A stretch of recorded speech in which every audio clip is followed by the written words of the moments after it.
tier listing every biome in Subnautica, starting with the Safe Shallows. This is the biome every Subnautica player begins their journey in. It's well lit, full of life, with stunning visuals, and has a lot of the basic materials needed to help you survive in this underwater horror game. Unless you're whiffing the Fart Hippo's gas pods, your chances of dying here are slimmer than the 37 children in my basement. So this would be a perfect example of an S tier biome, right? Wrong. The only metals that you can find in this biome are titanium and copper, so good luck making any of the other electronics in the game. Not to mention, the shallow waters can make it quite difficult to travel in this biome if you're piloting a vehicle. But since these are the only issues, this biome gets a spot in A tier. The Kelp Forest is a dense biome with many resources to be found in it, but good luck finding them since they're hidden behind all this goddamn kelp! Kelp has two purposes in game: to make fiber mesh, which is basically useless late game, and to give me its seeds. But as I said before, there are many resources to be found in this biome, from limestone and sandstone outcrops and even the blueprint for the mobile vehicle bay. As for the wildlife, most of it is harmless except for this British jawline alligator. But as long as you stay out of their way, you shouldn't have to worry about getting a fast pass to the afterlife. All of this makes this biome a viable spot for living, but not exactly ideal. And since I'm not a big fan of the vomit green water, I'll place this biome in C tier. This biome doesn't look very flattering at first, because it isn't. The only difference between this biome and the Kelp Forest is that there isn't any kelp or albino alligators. However, this biome is home to these aggressive roadkill roly-polies, but these pose as much of a threat as an airsoft gun would to a tank. The openness of the biome makes this one of my favorite places to build a base, even with the disappointing view and the hostile doormats. As for resources and blueprints, it's nothing too different from the Kelp Forest, but the absence of the kelp makes them much easier to find. One resource that is super abundant here are quartz crystals, mainly used in a large variety of blueprints, but if you're mentally ill, you can harness their energy to curse people's vibes instead of seeing a therapist for your unsolved daddy issues. So overall, this biome finds itself at the low of A tier. There are many resources to be found here, like lithium. Okay, that's about it, but you can find a good amount of it here, which is great because the amount of lithium you need to beat the game is criminally excessive, like the 37 children in my. For blueprints, not only can you find 2/3 of the Cyclops in this biome, but you can also find the moon pool and modification station. The only predator that roams this biome is the bone shark. Despite its menacing appearance, you face more danger fighting your neighbor's chihuahua than running into this crusty armadillo fish. Also, shout out to the jelly rays. They don't do anything important, I just think they look really cool. Base building here gets quite difficult since the mushroom trees in your mother's thighs share a common issue for me. They're too dense to fit anything, which gives this biome a spot in B tier. This biome is hard to get to since there's only a couple of entrances and most of them are easy to miss. But here you'll find a beautifully lit ecosystem with the same lighting scheme used in strip clubs in Amaranth's room. But what's the difference, am I right? The main resource you can find here is magnetite, which is used in a lot of blueprints, like the stasis rifle, torpedoes, and the yeet cannon. But you can also find plenty of shell outcrops here. Unlike the mushroom forest, there's plenty of room for base building, but this shouldn't be your first pick since you'll be neighbors to the slender slimy fish dildos. But if you could look past being chewed up like a Minecraft steak, this biome has some really cool scenery and some precious resources to farm. Personally, this is one of my favorite biomes, so I'd put it in S tier, but as fair judgment, I'll put it in low A tier, because it is quite dangerous and difficult to find. Until you patch up the holes inside of the Aurora, this biome is covered in a blanket of yummy radiation. But once this biome is no longer filled with rads, you still have to deal with the angry prize clawfish. Even if the Reaper wasn't an issue, the surrounding view is one shade away from looking like a transit bus stop. The only benefit of visiting this biome are the resources. Not only can you find just about anything that doesn't come from a shell outcrop, but there are also supply crates scattered around which have super useful items like water, nutrient blocks, batteries, and even power cells. As for blueprints, the only good ones here are for the Cyclops. So overall, this ugly barren biome goes straight to C tier, only being saved due to its abundance of useful resources that come at a high risk. There are technically two sections of the mountain biome, the underwater and the surface portion. For simplicity, and because I'm lazy, I'm going to be grouping them together. On the surface portion, you have caves that are densely packed with lithium and shell outcrops. But aside from the land coochies, the only other interesting thing here is this pixelated penile platform that turns air vehicles into Michael Bay references. For the underwater section, you'll be dealing with bone sharks, warpers, and a Reaper Leviathan, making this more dangerous than the crash zone, but still safer than having an opinion on Twitter. But if you can avoid all the danger, this biome has some sandstone and shell outcrops to harvest, putting this in B tier. This island is like the bimbo of all biomes. It has some great visuals, but less to offer than a child with leukemia. The only useful thing that you can find here are fruits and vegetables that you can harvest and grow on your own. It's a great source of unlimited food, but there's nothing else to be found on the island. The only harmful creatures here are the cave crawlers, and although they're not the most dangerous, nobody wants to deal with man-eating frisbees. I do think it's cool that the island is floating on the water because of the bioluminescent cancer cells, but I sadly gotta put this in D tier. Unlike its surface counterpart, this biome is filled with plenty of outcrops, with the only threats being bone sharks and these tiny shits again. Base building here can get quite interesting since these islands can be suspended high in the water, but if you're creative enough, you can chain multiple different rooms on different islands to make some interesting base designs. I'm gonna place this in B tier. If you forgot about this biome, don't worry, I did too. There's really not a single interesting thing going on here unless you're like really into rock formations. And And if so, get a better hobby. The only people I know that are really into rocks are crack addicts and men who desperately need to feel the touch of a woman. You can find all types of resources here, and the only threats that you'll run into are bone sharks. And although the terrain is jagged, it doesn't really hinder base building whatsoever. But I'm putting this in C tier since it is one of the most blandest biomes in the game. Bulb plant go burr, so S tier. I'm kidding! These Smurf balls are one of the coolest looking plants in the game, but that isn't enough to slap this at the best tier of the list. Not only do you have to deal with bone sharks, but you'll also have to deal with these slimy testicoils, which are surprisingly aggressive. However, this biome is filled with plenty of sandstone outcrops and even a couple of shell outcrops, putting this biome at low A tier. This biome's distinct feature is that it's flatter than my grandma's EKG. The reason for this leveled out land is none other than these goofy three-legged bottom feeders, which spawn shell outcrops every time it takes a step. But even if they didn't, it wouldn't matter since you can find all the outcrops here in this biome. However, it's still fairly bland all things considered, but due to its safety and resources, I'm gonna put this at low B tier. This is downright the lamest area in the game. If all biomes were fruits in a fruit cup, this area would be the honeydew. Although you can find almost any resource here, they're not very abundant enough to be significant. It's got nothing visually appealing. There aren't even any threats, which just adds to the boringness. Bottom of D tier.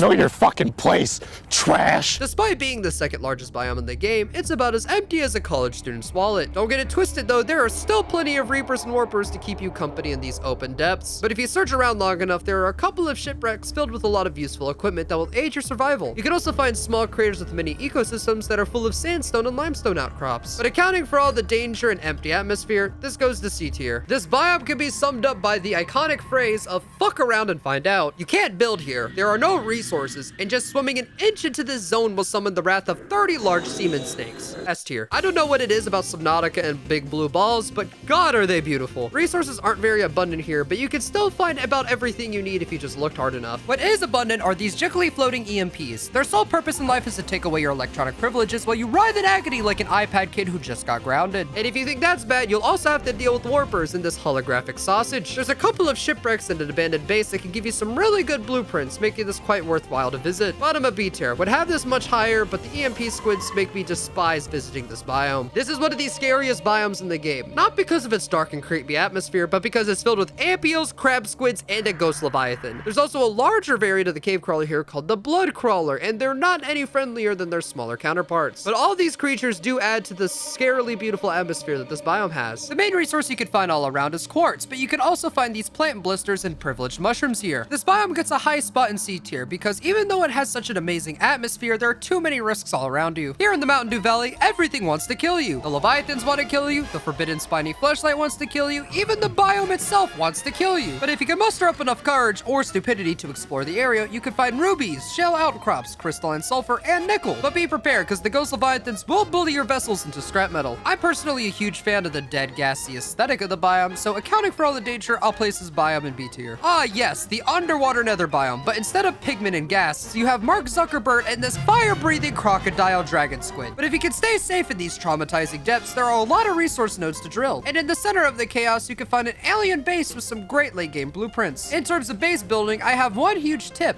Don't. I'd move to the south side of Chicago before deciding to set up a base here. It's just not worth it. If I wanted a dark and ashy view that this biome has to offer, I'd move to California instead. Bottom of C tier. Yeah, besides the fact that this biome looks awesome, there is no redeeming qualities, no blueprints, no materials, and absolutely no chance at survival. Unless you're trying to spread your hatching enzymes with Squid Mama Leviathan, I do not know why you'd come here other than the fact that you simply do not value your own life. D tier. Now, if you excuse me, I'm gonna go kill every single fish in the game, which you can watch me do by clicking this video right here.